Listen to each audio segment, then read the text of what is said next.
Bonjour à tous, Sandrine Brousse. Pour illustrer cette vidéo, j'utilise l'oracle des druides de Philippe et Stéphanie Cargom et les illustrations, en l'occurrence l'illustration que vous voyez là est de Bill Worthington, un très bel oracle. Alors voilà, aujourd'hui j'apprends malheureusement que la chasse qui devait être fermée le 29 février, nous sommes le 15 mars, est toujours ouverte parce que j'ai entendu des coups de feu partout et je me suis renseignée. Et en fait, tenez-vous bien, il a été décidé de la prolonger alors qu'on est au printemps en vue de tuer encore et encore des milliers de sangliers à cause d'une soi-disant surpopulation de ces derniers. Et là, nous sommes au printemps, au moment justement où ils vont se reproduire. Donc, ce fait de la surpopulation n'est fondé sur aucune réalité, et je mets au défi quiconque de compter le nombre de sangliers de sa région.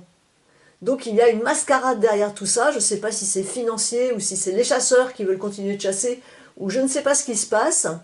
En tout cas, les sangliers sont des animaux sensibles, doux, inoffensifs, et ils vont encore et encore à nouveau mourir dans d'atroces souffrances, ce qui est un véritable scandale écologique au moment où le printemps arrive.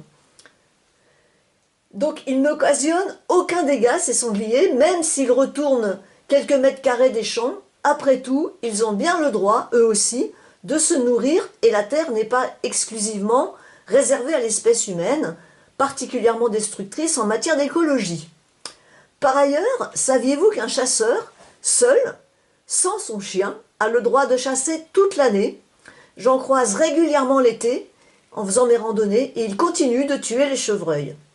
Il chasse aussi le mercredi, tout près de nos maisons, et les balles sifflent à quelques centaines de mètres de nos enfants. De nombreux accidents de chasse sont recensés chaque année, sans sanction aucune. Est-ce que vous trouvez ça normal? Des millions de renards sont également massacrés, et pourtant, ils sont les premiers prédateurs des rats. Ensuite, les communes dératisent à outrance leurs villes et leurs villages, à grand renfort de poison. Poison qui tue aussi les écureuils, les mésanges, ainsi que nos animaux domestiques, notamment les chats que l'on ne peut pas tenir enfermés. Nous avons là l'exemple frappant de l'incapacité de l'homme à gérer quoi que ce soit en matière écologique. Cette loi de cause à effet, c'est-à-dire on tue les renards, donc les rats n'ont plus de prédateurs, et après on tue les rats, donc on tue, voilà, on tue tout le temps. Donc cette loi de cause à effet devrait rendre l'être humain beaucoup plus humble, et l'inciter à retirer sa carte du jeu pour laisser faire la nature se débrouiller sans lui. Elle n'a pas besoin de cet équilibre par l'homme qui est en fait un déséquilibre. Je tiens à préciser qu'il n'existe aucun animal nuisible. Tous possèdent une fonction dans cette mosaïque merveilleuse qu'est notre planète, et chaque animal a son prédateur.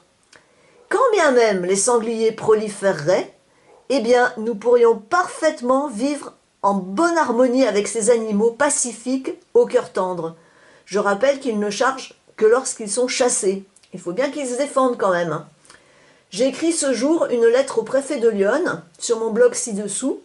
Je vous invite à la lire et à partager cette vidéo au maximum de personnes afin que la prolongation de cette chasse horrible de ces pauvres sangliers puisse cesser aujourd'hui même. D'autant que si la chasse continue, ils ne vont pas se gêner pour chasser encore les chevreuils et encore tout ce qu'ils veulent. Je vous remercie et vous souhaite malgré tout une bonne journée. À tout bientôt. Ciao, ciao.